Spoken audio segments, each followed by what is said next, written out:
Frères et sœurs bien-aimés, nous continuons notre série de messages pour ce temps de la création, ce temps où nous faisons mémoire de l'urgence de nous convertir et de prier pour la sauvegarde de notre maison commune, de la création, jusqu'au 4 octobre. Et aujourd'hui, le thème sera « Cœur généreux, cœur heureux ». Alors, rappel de la situation de notre Terre. Depuis 50 ans, les scientifiques attirent notre attention. La pollution est en train de tuer l'ensemble du monde vivant, nous y compris. D'après l'OMS, il y a chaque année 9 millions de personnes humaines qui meurent pour des raisons de pollution. Les activités humaines induisent un dérèglement climatique qui a et qui aura des conséquences dramatiques pour des centaines de millions de personnes. La surexploitation des ressources conduit à l'extinction des êtres vivants dont nous sommes dépendants. Actuellement, en raison des activités humaines, par exemple, 1 à 2 espèces vivantes, animales ou végétales, disparaissent chaque heure sur notre Terre. Alors tout ça, nous le savons. Certains le nient pourtant, pour continuer à vivre comme ce riche de l'Évangile, de la parabole de Jésus. Jésus nous met sévèrement en garde dans sa parabole. Si tu ne regardes pas le pauvre qui meurt à ta porte pendant que toi tu vis dans le luxe, il t'en sera demandé compte. D'autres en ont ras-le-bol d'entendre des mauvaises nouvelles, comme celle que je viens d'énoncer à l'instant, tout en se sentant impuissant. Alors pour ne pas déprimer, on cherche à oublier. Le scrolling sur Internet est un bon moyen de divertissement pour oublier. D'autres encore se sentent découragés. Je pense encore à cette interview d'un spécialiste, un scientifique spécialiste de la fonte des glaciers, au Groenland en particulier, qui disait « Plus tu as conscience de ce qui se passe, plus c'est dur à vivre. » Alors, frères et sœurs, pilule rouge ou pilule bleue, comme dans le film Matrix? Est-ce que tu préfères la quiétude de l'ignorance ou la vérité dérangeante qui te provoque au changement? Sœur Smerili est une huile du Vatican. Elle est secrétaire du Dicaster pour le service du développement humain intégral. Elle disait la semaine dernière, lors d'un colloque au Vatican, la nécessité de passer des paroles aux actes est celle d'une profonde conversion du cœur. Ce n'est qu'ainsi qu'on pourra vraiment répondre aux cris de la terre et des pauvres. C'est pourquoi je prends aujourd'hui le temps de cette introduction un petit peu plus longue que d'habitude, parce qu'il est nécessaire de passer aux actes. Je reviens donc à cette série de messages. Le premier message de la série nous invitait à prendre soin des pauvres. Le deuxième nous disait « Pourquoi ? Cet homme, c'est mon frère ». Et puis, la semaine dernière, notre frère Jean-Yves Marie a attiré notre attention sur les dysfonctionnements de l'empire de l'argent qui cause tous ces dérèglements et tous ces désastres, qui déshumanisent aussi. Et aujourd'hui, je vais être plus positif en partant des textes sévères pourtant que nous avons entendus. Il est question du bonheur par la générosité. Alors, on commence par le livre d'Amos, dans lequel Dieu est un peu trash. Ils vont être déportés, tous ces riches qui vivent dans le luxe, ils vont être les premiers des déportés et la bande des vautrés n'existera plus. Ça, c'est pour ceux qui sont un peu révoltés. Ça fait du bien de pouvoir dire ça.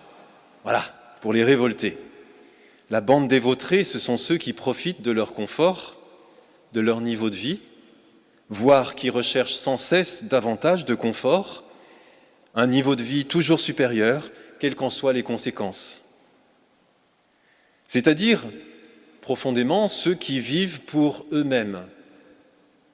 Dieu va s'opposer à eux.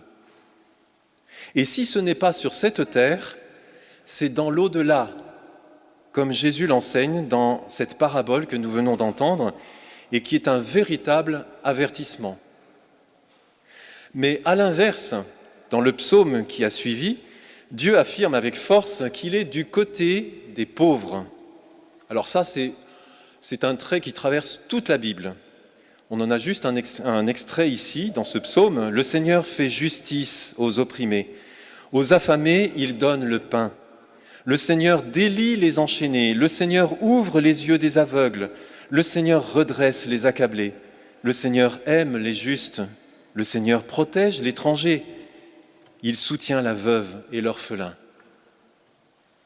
On peut dire vraiment que Dieu insiste pour ceux qui ont les oreilles à moitié bouchées ou complètement bouchées. Là encore, ces affirmations sont à prendre en intégrant la dimension éternelle de notre existence. Et la parabole du riche et de Lazare montre comment Dieu s'y prend. Il n'agit pas comme un magicien qui fait clac ou abracadabra pour sortir Lazare de sa misère. C'est le riche qui aurait dû sortir Lazare de sa misère. Mais ensuite, Lazare est introduit dans le paradis, dans cette histoire, dans cette parabole, non pas parce qu'il est pauvre, mais parce qu'il était victime. Le Seigneur fait justice aux opprimés. Et dans la deuxième lecture, saint Paul exhorte son disciple Timothée avec cette phrase que je vous invite à apprendre par cœur, à retenir, à méditer, à faire tourner dans votre cœur tout ce jour et puis même toute la semaine. Parce que c'est une phrase qui est inspirante et qui va vous donner de l'énergie pour avancer. Empare-toi de la vie éternelle, c'est à elle que tu as été appelé. Alors bien sûr, le contexte de saint Paul n'est pas celui de la transition écologique d'aujourd'hui. C'est le combat pour la sainteté de vie, le combat contre le péché. Mais les racines spirituelles sont les mêmes. D'où l'actualité de ces exhortations de saint Paul. Mon frère, ma sœur, tu as été appelé à la vie éternelle, pas à la mort éternelle de l'homme riche. Dieu ne veut pas ça pour toi. Il veut la vie éternelle pour toi. Et Jésus en parle de la vie éternelle en Matthieu chapitre 25. Vous connaissez cette grande fresque du jugement dernier. J'avais faim, tu m'as nourri. J'avais soif, tu m'as donné à boire. J'étais un étranger, tu m'as accueilli. J'étais malade, j'étais en prison, tu es venu me voir. La vie éternelle, le bonheur éternel, c'est de vivre pour l'autre par amour. Par amour. C'est simple, n'est-ce pas? La vie éternelle, le bonheur éternel, c'est de vivre pour l'autre par amour. Et on peut en goûter la saveur dès maintenant. Qu'est-ce qui nous empêche? Imaginez que tous les hommes mettent simplement en œuvre ce principe, sans même y arriver complètement. On n'est pas dans le perfectionnisme, simplement en essayant de le mettre en œuvre autant qu'ils le peuvent. Mais si tout le monde faisait ça, il n'y aurait plus de guerre, il n'y aurait plus de famine, il n'y aurait plus de réchauffement climatique, il n'y aurait plus de pollution, il y aurait du respect pour les créatures sorties des mains de Dieu, du respect pour les hommes, de la solidarité, de l'entraide, etc., etc. Ce ne serait pas le paradis sur terre, parce qu'il n'existe pas le paradis sur terre, mais ça commencerait déjà à avoir le goût du ciel. Les racines spirituelles en nous qui conduisent soit au massacre de la création, soit au contraire à en prendre soin, ce sont les mêmes que nous mettons en œuvre dans notre vie quotidienne, pour vivre pour nous-mêmes ou bien pour vivre pour les autres par amour. Alors il n'est pas question pour nous de résoudre tous les problèmes du monde. Ça, c'est pour lutter contre le découragement. Mais il est question pour nous de nous convertir à la vie et à l'amour. Je prends juste un exemple. Je ne sais pas s'il est bien adapté, mais enfin, c'est celui qui m'est venu. Personnellement, je prends une douche qui ne dépasse pas 2 minutes pour économiser de l'eau. Ça ne va pas résoudre les problèmes du monde, parce que je vais prendre une douche de 2 minutes au lieu d'un quart d'heure. Mais par contre, je dois le faire pour cultiver en moi un cœur généreux, un cœur attentif, un cœur respectueux des autres, et ne pas tomber dans l'indifférence mortifère. Je pourrais prendre des milliers d'autres exemples que nous pouvons mettre en œuvre dans notre vie quotidienne et qui nous aident non pas à régler tous les problèmes du monde, mais à rester vivants et attentifs sur nos responsabilités localement et de façon très particulière là où nous sommes. Et si je le fais, ce n'est pas pour moi, je préférerais prendre une douche d'un quart d'heure. Si je le fais, c'est pour les autres.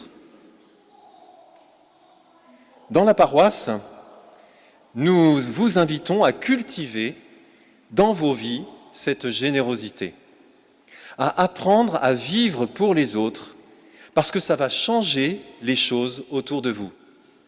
Et surtout, en faisant cela, vous faites entrer dans le monde, par la porte de votre propre cœur, l'amour qui seul peut sauver le monde.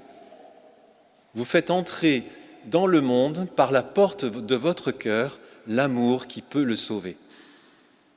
Aujourd'hui, dans notre paroisse, c'est un peu particulier, vous avez vu, il y a des tables d'un peu partout, c'est le dimanche des services. Alors quel est le rapport ?